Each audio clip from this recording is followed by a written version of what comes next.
Thursday edition of lcpioneers.com Live, presented by PioStream, with you on Facebook Live. You can find us easily by typing in lcpioneers.com/live, as we're with you 4 days a week, Tuesday through Friday, 11:30 a.m. Pacific Time, keeping you connected with student athletes, coaches, alumni, and members from throughout the Lewis and Clark College community. All of our past shows available on demand at lcpioneers.com in the fan zone. Hi, I'm Ryan Goff. I'm the play-by-play voice and director of athletic communications for Lewis and Clark. We're the Pioneers out of Portland, Oregon, just 6 miles southwest of downtown PDX, and a member of the Northwest Conference with 19 intercollegiate athletics programs competing against other schools from throughout Northwest Oregon and the state of Washington. And as a member of NCAA Division III, a chance for our student athletes to compete with over 430 institutions across the country. Of course, right now, Northwest Conference play suspended, no competition for winter, early winter and fall. As of August 17th, that word came down. No updates yet, but as we do have updates, we will put them on our website, lcpioneers.com/COVID, as there's a lot of moving parts with the NCAA, the Northwest Conference, county, state, city regulations, and all of that, as the 9 institutions in the Northwest Conference from a variety of areas in the Pacific Northwest. That's one thing that's really cool about the Northwest Conference, is it's one of the largest in terms of land space. You get to go all the way to Spokane, Washington, all the way up north to Tacoma, Washington, all the way south down to Salem, Oregon. There's so many opportunities for student athletes to compete across the Northwest Conference. It's a really unique Division III experience. Our guest will be James Yen. We'll talk to the head coach of Lewis and Clark Golf in just a few moments. The second appearance for Coach Yen on the show. Started the 4th season in 2020-21. So we'll ask about not only the unusual fall because of the pandemic, but also kind of where a coaching philosophy, the way that things are working for him as a head coach of a program, where they're at in the 4th year. Where did he hope to be? And also see what he's proud of with the student athletes adapting for the fall 2020 semester. We invite you to get involved with the show. You can using our Facebook Live comments. Ask any questions you want below, or of course you can email us anytime, sports@lclark.edu, if you have a suggestion for a future guest. We'd love to hear that as well. We're on Twitter and Instagram. You can find us on both of those platforms, LC Pioneers on each. So we're excited to invite you to join us on social media and follow the Pioneers across a variety of channels. Of course, as I mentioned, all of our past shows available not only in the fan zone at lcpioneers.com, but you can also go to our YouTube page. We've had a lot of people jump in and subscribe to our YouTube page, and I'm thankful for that. As soon as competition gets back and going, excited to kind of expand our presence on YouTube. And of course, with our website, you can click on the bottom bar right below the main stories to see our Pioneers of the Week, featured student athlete, one from each a men's and women's team. We try to update those at least as often as we can, usually about weekly. And then a virtual visit is an option too. Click on the Schedule a Virtual Visit page right on the front page of lcpioneers.com. Right now, admissions offering an opportunity to not only see a great campus tour video, but request a virtual visit or a virtual interview. Both of those are options right now at lcpioneers.com. With that said, let's bring in our guest for today, the 4th-year head coach of the Lewis and Clark Golf programs and second appearance on lcpioneers.com Live. Thankful to have James Yen with us on the show. Coach Yen, thanks for taking the time on this Thursday to talk to us. And this has kind of been the standard question, at least through the first month or so of the fall semester, just to ask everybody how you're doing. There's a lot of uncertainty with the pandemic continuing across the country, across the world. How are you as the head coach and a person holding up so far through the fall 2020 semester? Well, thank you, Ryan, for having me again on the show. I feel like Saturday Night Live, I need a robe for round 2. But yeah, doing good. Doing good as can be. With what's going on in the world right now, I think everyone's trying to get a new norm going and trying to figure it out. But as a team, we're hanging in there, right? We had some kids were able to come back on campus, although majority of it was online. There were some in-person classes to be had, but also we were able to kind of get out and practice. As you know, and everyone else probably out there knows, that our fall competition season was canceled, where we didn't have any competition amongst our opponents and whatnot, but we did practice, and we were able to get out and do what we could do amongst what the policy was in hand and the procedures that we had. to follow the guidelines, not only with the school but the county and the state. It was a challenge, but we definitely, it was a trial and tribulation semester for us, but it's it worked out for the good. Everyone's still breathing. Everyone's still above ground, which is thankful, very, very thankful and healthy. And everyone's getting through the semester, although struggling somewhat. They're getting through it, right? We're not kind of going on a boat across the river right now. It's a little bit of a mud water that we're trying to get through, but we're making progress. And that's one of the things I was really grateful about with the semester was how we were going to be able to handle adversity, right? And not only in sports do you get, I mean, the beauty about sports is you get challenges like that. It makes you grow as a person, but adversity does come amongst us in life. And another great example, I don't know if it's a great example, but an example that I think everyone's learned from is this pandemic. And how do we move on? And tomorrow's still going to come. The sun's going to still come up and rise again tomorrow. So how do we handle ourselves in these different times? And I think what we did a good job as a team, as best as we could. Although we were handcuffed a little bit in the early part of the semester, just because we didn't know what this whole thing was going to entail with people on campus and trying to kind of get back to normalcy. And it was tough. And so we had to bite down and kind of get to our new norms. All right, get to our routine that we kind of can get comfortable with, and I think kids did that, and student athletes did that. I did that as a coach. I had to change my schedule and have a lot of Zoom meetings like this, and life goes on. One thing I think all of us do miss is people. I think we miss the interaction of each other. I think we miss the interaction of everyone else. The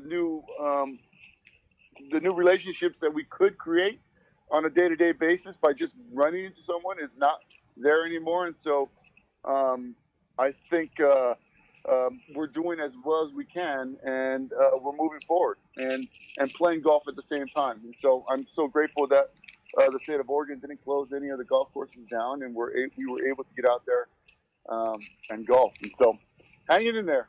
Tell you the truth, that's probably the quote of the year for this 2020. But we're doing good, Ryan. Yeah, James Yen, our guest on lcpioneers.com live, the head coach of the Lewis and Clark golf programs. And I'm curious, being out on the golf course, even if it wasn't as part of practice, but certainly even just for yourself, how can golf kind of be therapeutic during the course of the pandemic? Because like you mentioned, we can't get together and we can't be in the same places, but then you have kind of a wide open space that a golf course provides. How have you found golf therapeutic during the course of the pandemic?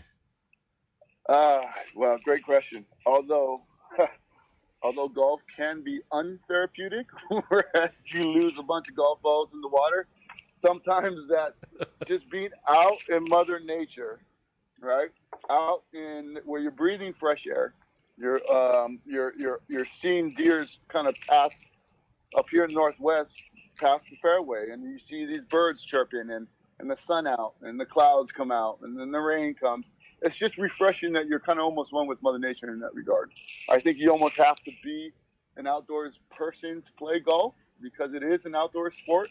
And I think that's the therapeutic that comes behind it, is that you get in tune with Mother Nature. And it's a sport we created that we use nature for that sport, right? Other sports like basketball and football, we have to create stuff to make it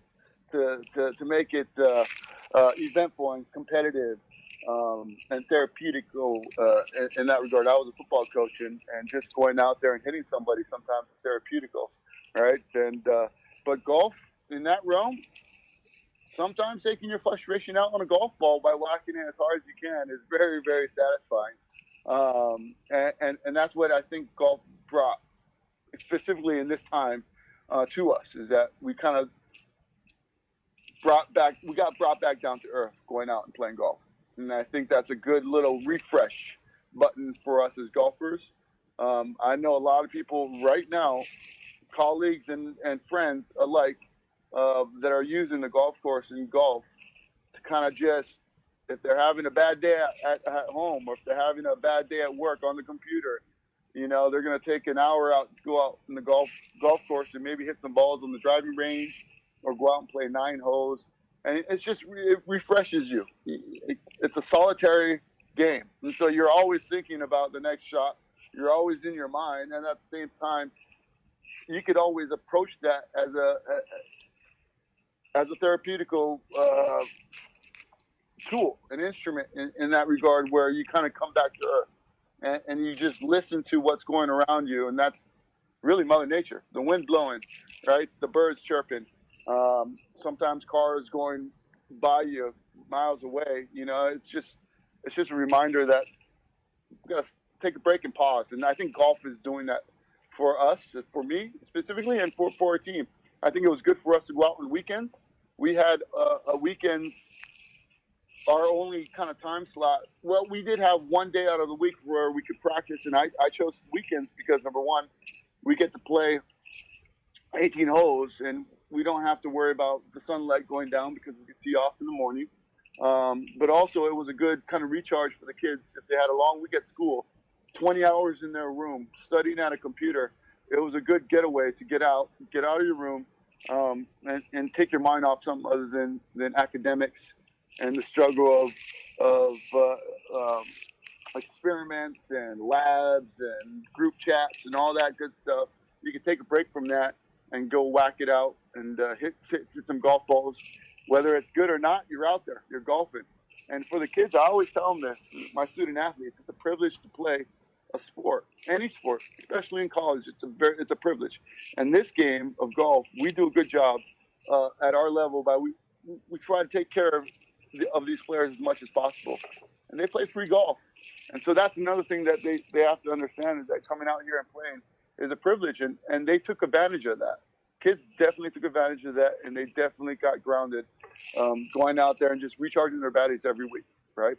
And very proud of how our kids handled this semester, especially with what they were thrown at them, right? That's, I think, one of the most things that I'm very proud about is how our kids handled this pandemic.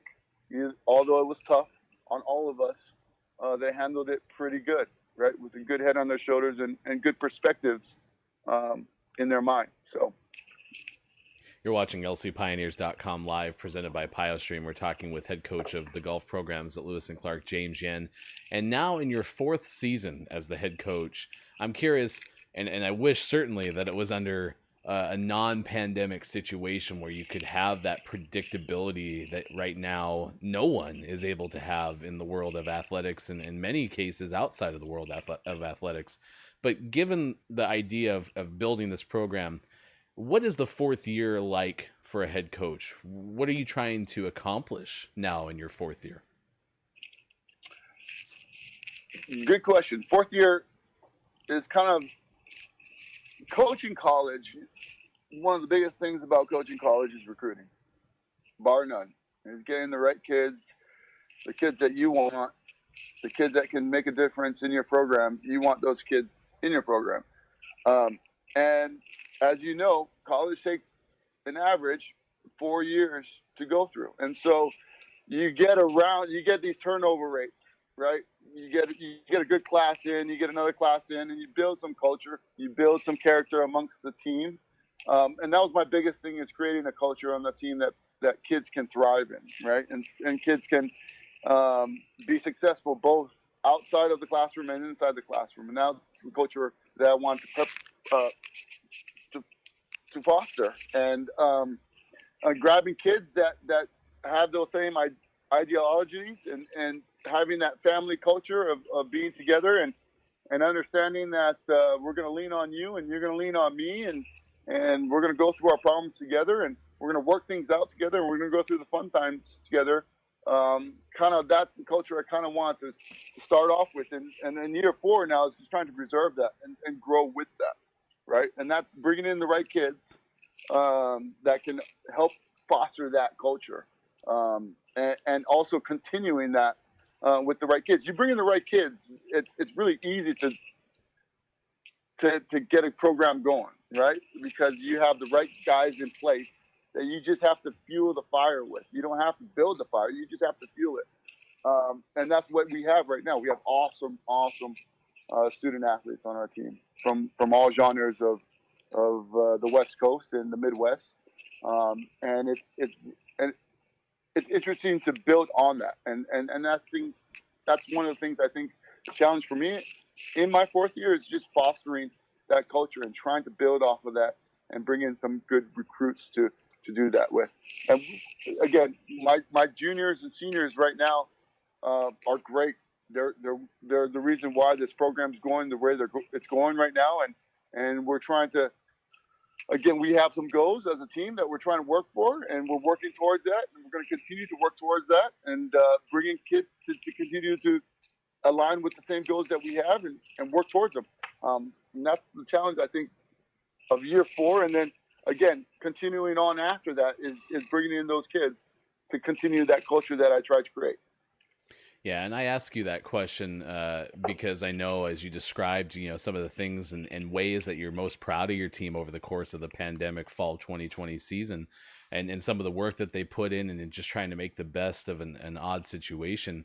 When things are normal, and this might be the first time someone's looking into collegiate golf, or certainly collegiate golf in the Northwest Conference, give us an idea of what the structure is like to win a championship in the Northwest Conference and some of the aspects of playing golf in the Northwest, if you can give us some insight.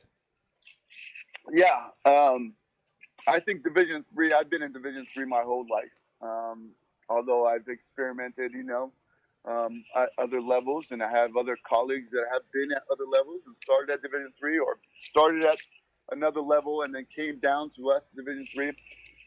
People got to understand that at this level, even though it's a Division III level, it's very competitive. It's a very competitive genre to get into, even though we're not at the scholarship level of giving money to kids to come play and use their athletic ability. We still have got kids that still garnish athletic scholarships but choose to come to a small school like us for one reason or another. The competition to succeed here is tough. It's very tough because you got good players, and the competition is it's the same at every level. People want to win, and they'll prepare and train even at this level to the T to get to that success level of winning and bringing home a competition trophy. Depth is huge, right? You got to have the right players, again, the right fit. You got to have some team chemistry on a golf team because you're traveling together. You're going and playing 2-day tournaments together, so you're going to have fun eating together, sleeping together in the same room, right? You're going to be together for 24/7. So that cohesiveness is huge because you want to be light and you don't want to come into a tournament with a bad head on your shoulders, right? Whether that's I just had a fight with my roommate, I got a bad grade on my test. You want to have a clear mind going into a competition, any competition that is. Having a good team, especially in a golf team, helps that because you're traveling on the bus together. You want to laugh, you want to talk, you want to share good stories, you want to be able to listen to each other and not complain about stuff and whatnot. And that's kind of growing the culture of a team is having those people together and then ultimately fostering that and knowing what kids need to get better, whether that's more golf for us, being on the golf course 5 days a week and getting better that way and having a systematic approach to it. I think that's very important. And I also know that having the right athletes is very important too. And it's hard because at our level, we have the most student athletes in college at our level.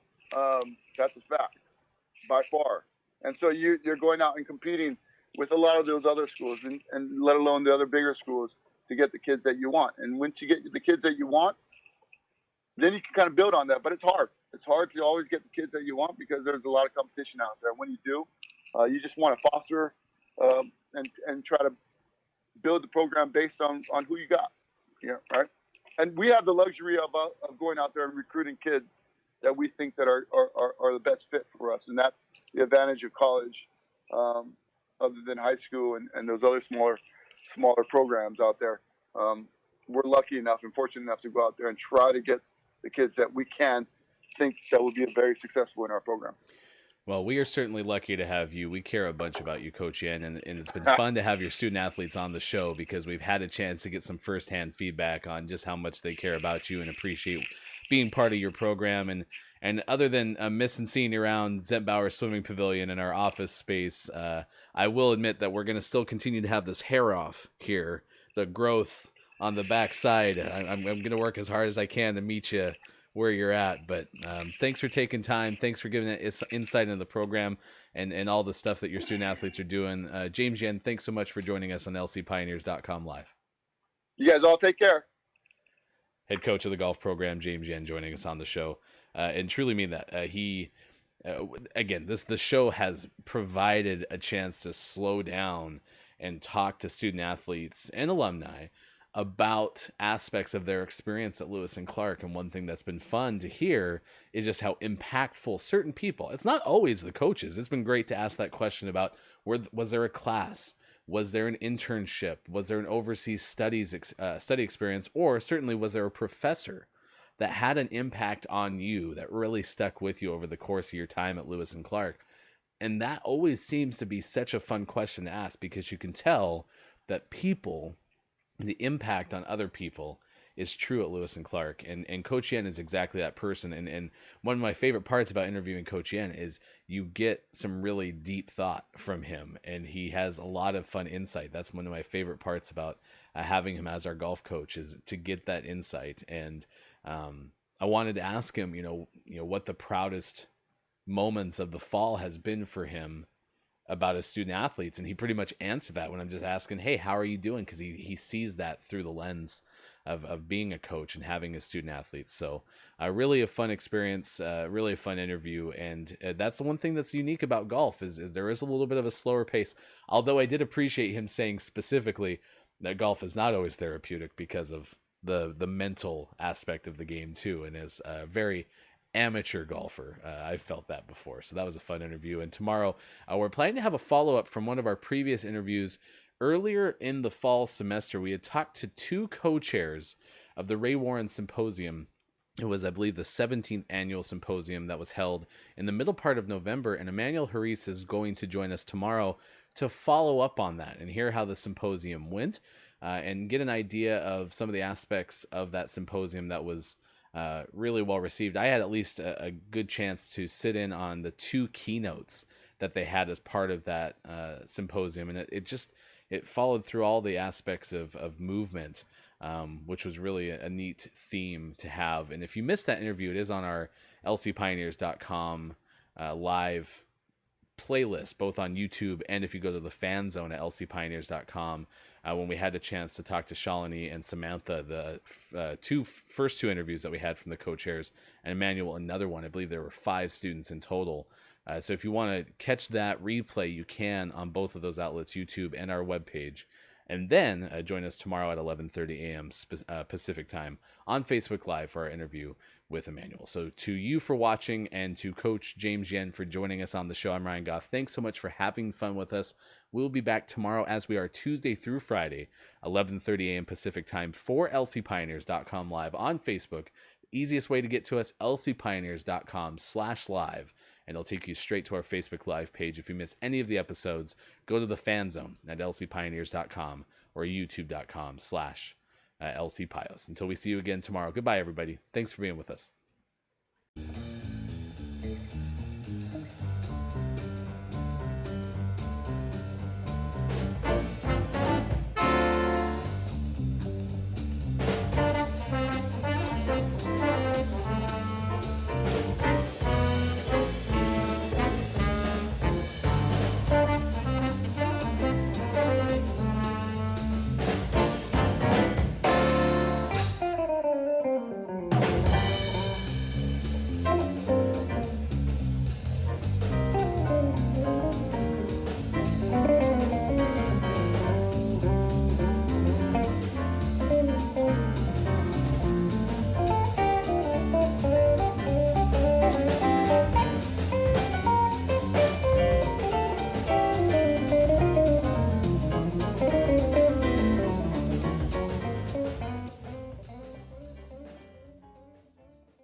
I'm Ann Bentley. I'm an associate professor of chemistry, and in this research group, I supervise the 2 students working in the Rogers program this summer in our lab.